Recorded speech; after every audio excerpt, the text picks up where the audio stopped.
All right, time to play a little friendly fire. Delano Squires here to fire some shots back at me. Jason and Delano, the professor, and can I call myself fat bastard, or is Stephen A. Smith got a patent on that or a trademark? I think he's a fat, no-good bastard who I despise to the core. Anyway, Whitlock and Squires.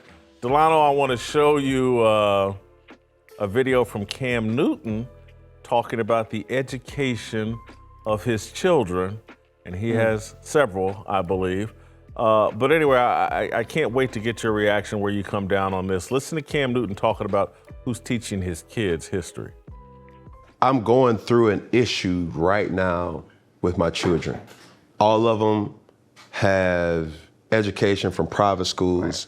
And something alarming happened when my daughter came home. It was February, and she said, "Dad, a white person is teaching us about Black history." And I was like, yo, that's not right. You know what I'm saying? In my opinion, we all are entitled to their own opinion.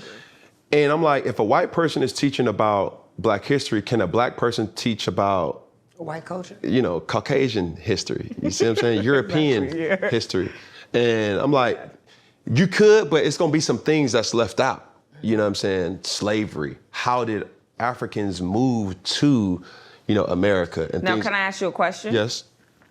Because when I was growing up, private school, all that, I'm gonna be completely honest, I didn't have a lot of Black teachers. Mm-hmm. So, 9 times out of 10, your kids are probably going to school with teachers who, they're not letting Black teachers Did you have Black history in high school? No. I don't think I had that. That's the problem. Yeah. Delano, Black teachers have been banned, and white teachers don't teach about slavery, and Cam Newton has no responsibility to teach his own kids about history. It's really the job of some educator. Your thoughts? That was the first thing I keyed in on, Jason, is that he didn't accept any sort of responsibility for doing some of that hard work of teaching at home or with the mothers of those children. So that's problem one. But to answer his question, Black professors or teachers certainly can teach European history. I'm sure it happens every day in this country. So, I get what Cam is saying here, but I think he's a little off base on this one. I don't get what he's saying, because I think all of this colorized history is a mistake. We just need to teach American history, and that should be universal to everybody. I don't think this whole, and I took some African American history courses when I was in college, but when I look back in retrospect, there was nothing I learned there that I didn't already have some sort of understanding of from just regular history, and then from doing my own historical research. This whole dependence, and just the whole, like we're not responsible for educating ourselves, that bothers me. Now, I definitely agree with your second point, right? So, we homeschool. I've said this a couple times on the show, my wife and I, because we believe that is our responsibility as parents. Now, some parents will delegate that responsibility to a public school, a charter school, a private school, but it ultimately rests with us as parents. But when I say I get what he's saying is this, there are certain facts of history. A certain battle took place on this particular day. A certain event took place on another day. But the perspective on those issues is very much different. And consider how different, let's say, the death of George Floyd will be taught in schools 50 years from now, depending on whether you have a teacher who has, let's say, more pro-law enforcement leanings, as opposed to one who has more pro-BLM leanings. That specific incident, both of them will end up saying, yes, this man died on this particular day, but how he died, how they characterize it, the terms that they use will be very much different depending on who shapes the narrative.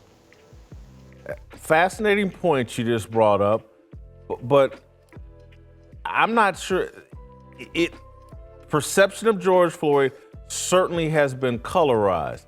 I think there are certain facts about George Floyd that are indisputable, that he resisted arrest for 20 straight minutes, that he was screaming that he couldn't breathe long before anybody put a knee on his back, long before he was on the ground, that he, his own criminal, irresponsible behavior probably played a role in him even being in this position. And the amount of drugs that he took on that day and throughout his life, I could see some people leaving it out and other people putting it in.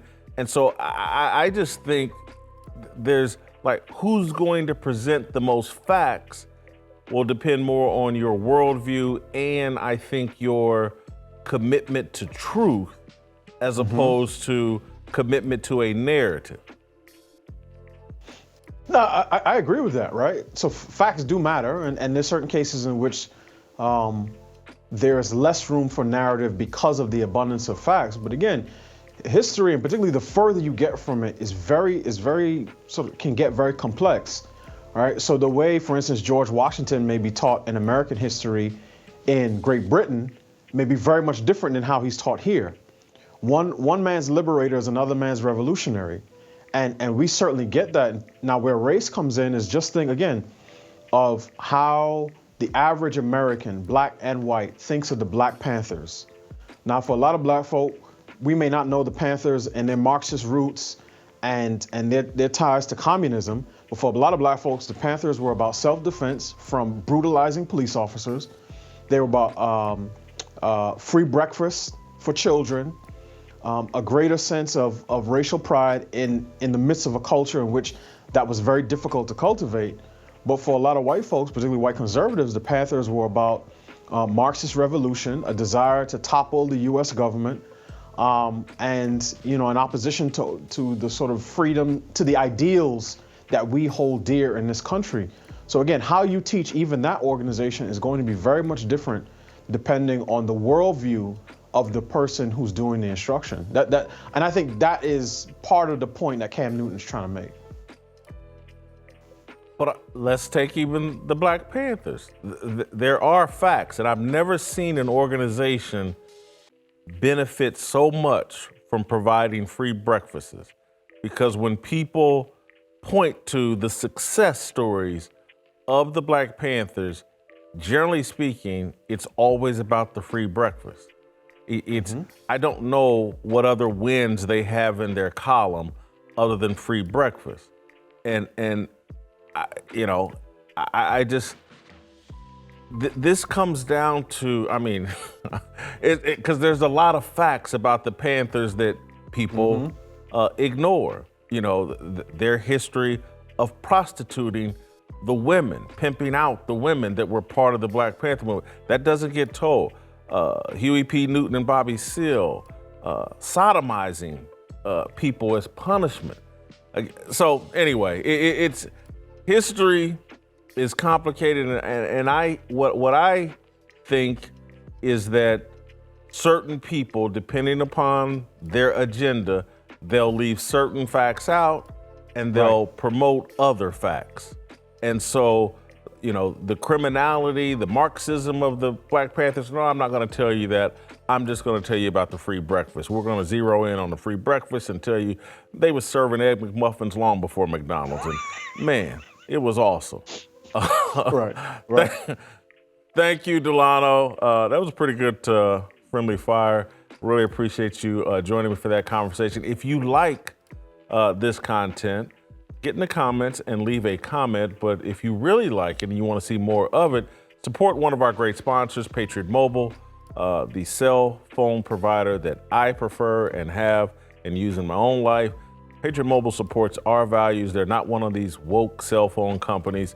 Go to patriotmobile.com/Jason or call 878-PATRIOT. Help us grow the Fearless Army. Pound that like button, subscribe to the channel, and share this video with all of your fearless friends.